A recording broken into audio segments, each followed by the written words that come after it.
दोस्तों, मैं आपका मोटिवेशनल स्पीकर पवन पांडे आज फिर से एक नई कहानी लेकर आपके सामने हाजिर हूं,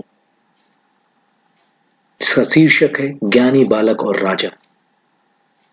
सचमुच में ज्ञान सफलता की कुंजी है, लेकिन आज हम सभी ज्ञान को छोड़कर धन के पीछे भागते हैं। तो ये कहानी आपको सीख देगी कि ज्ञान सर्वोपरि है, ज्ञान से सब कुछ अर्जित किया जा सकता है। धन आज है, कल नहीं रहेगा। तो आइए हम आज की कहानी शुरू करते हैं, जो आपको एक नई सीख देगी आपके जीवन में आगे बढ़ने के लिए। एक राजा था जो जंगल में शिकार करने के लिए अपने सैनिकों के साथ गया। शिकार करते करते वो दूर निकल गया। कुछ ही देर में वह मौसम खराब हो गया और राजा बारिश में फंस चुका था। बारिश के कारण और तेज हवाएं भी चल रही थी, तो ऐसे में राजा अपने सैनिकों से बिछड़ गया और सैनिकों से बिछड़कर दूर जंगल में चला गया। राजा वहां भटकता हुआ अकेला था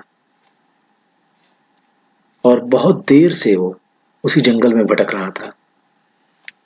उसे भूख और प्यास भी लग गई थी, लेकिन अगल बगल कोई उसे दिखाई नहीं दे रहा था। वो परेशान था कि क्या करे, कैसे जाए। उसी बीच उस राजा को 3 लड़के दिखाई दिए। वो तीनों लड़के राजा को देखकर राजा के नजदीक आए और पूछा, राजन, हम आपकी क्या सहायता कर सकते हैं? राजा ने कहा, मुझे बहुत भूख लगी है, मुझे भोजन करना है। अगर भोजन करा सकते हो तो मुझे भोजन करा दो। उन तीनों बालकों ने कहा, जी राजन, हम आपके भोजन का प्रबंध करते हैं। उन तीनों बालकों ने अपने घर पर ही राजा के भोजन का प्रबंध किया और पूरी ठाट बाट के साथ व्यवस्था की कि क्योंकि वो जान चुके थे ये राजा हैं और राजा कहीं ना कहीं जंगल में भटक चुके हैं, तो उनके राशि ठाट बाट का ख्याल रखते हुए उन्होंने शानदार लजेदार भोजन की व्यवस्था की। राजा भोजन करके बहुत प्रसन्न हुआ और प्रसन्न होने के बाद राजा ने उन तीनों लड़कों से कहा कि मांगो, तुम क्या मांगते हो?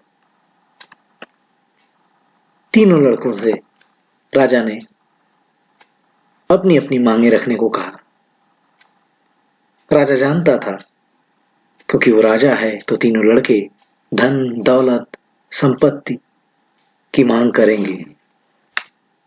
और जब पहले लड़के ने अपनी मांग की तो सचमुच राजा ने जो जैसा सोचा था, उस लड़के ने कहा कि मुझे धन दौलत चाहिए, मुझे संपत्ति चाहिए। राजा क्योंकि अपना वचन दे चुका था और वो प्रसन्न भी था, वो देना चाहता था, तो राजा ने कहा ठीक है। तो पहले लड़के को धन मिला।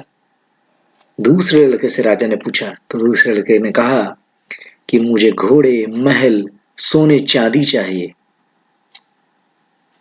और राजा ने कहा ठीक है, मैं तुम्हें घोड़ा भी दूंगा, महल भी दूंगा, सोने चांदी भी दूंगा। और राजा ने ऐसा ही किया। फिर उसने तीसरे लड़के से पूछा कि तुम्हें क्या चाहिए? तीसरे लड़के ने कहा कि राजा, मुझे धन दौलत नहीं चाहिए, मुझे सोना चांदी नहीं चाहिए, मुझे ज्ञान चाहिए। मेरी शिक्षा का प्रबंध कर दीजिए, जहां से मैं दीक्षा ले सकूं, शिक्षा ले सकूं। राजा ने उस लड़के के लिए शिक्षा का प्रबंध कर दिया, परंतु मन ही मन राजा सोच रहा था, ये कैसा मूर्ख लड़का है, चाहता तो कितने धन दौलत और कुछ भी मांग सकता था मुझसे, लेकिन इसने शिक्षा मांगा। क्योंकि लड़के ने मांगा था और राजा ने वचन दिया था कि ये लड़के जो मांगेंगे उसकी व्यवस्था वो करेगा, तो उसने तीसरे लड़के के लिए शिक्षा का प्रबंध किया। तीसरा लड़का शिक्षा लेकर उसी राजा के यहां, क्योंकि इतना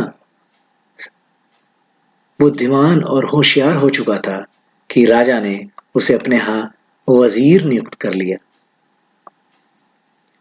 अब राजा तीसरे लड़के को वजीर बना करके अपने राशि ठाट बाट के साथ राजसत्ता का भोग कर रहा था। राजा प्रसन्न भी था क्योंकि तीसरा जो लड़का था वो पढ़ लिख कर ज्ञानवान हो चुका था, बुद्धिमान हो चुका था।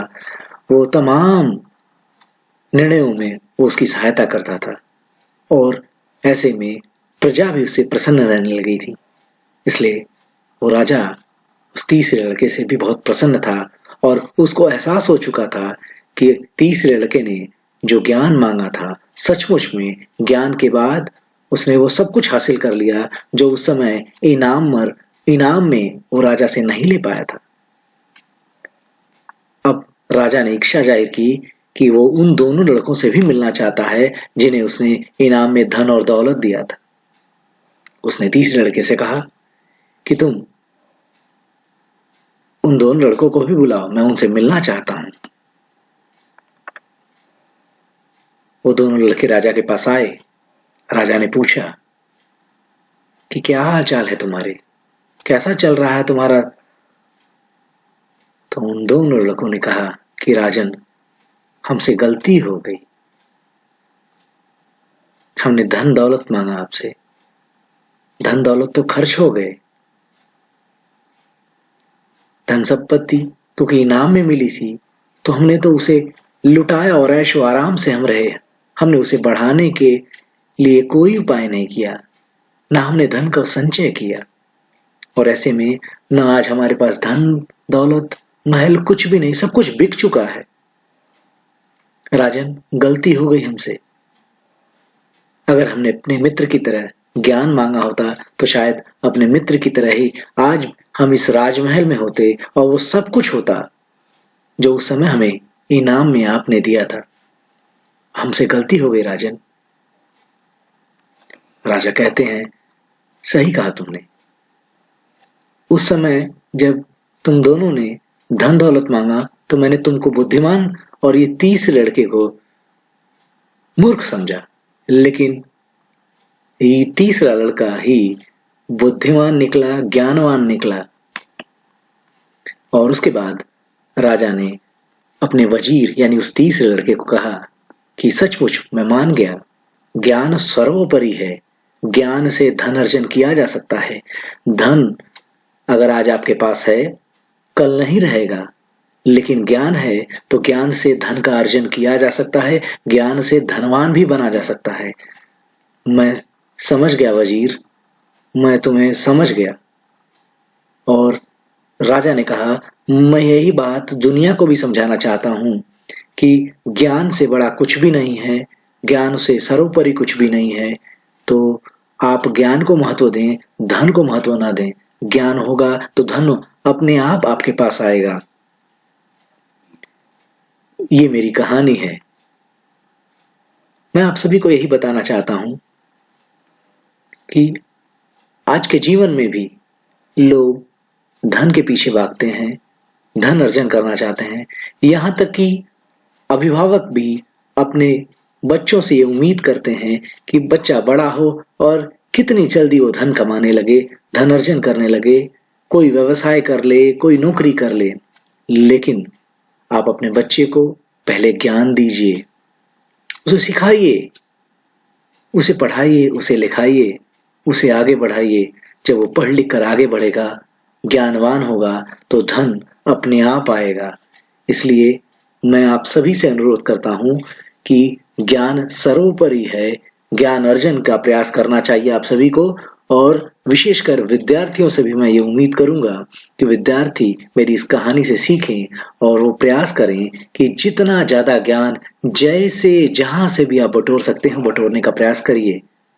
धन के पीछे मत भागिए। अगर आप ज्ञानी होगे तो धन अपने आप आएगा। धन्यवाद।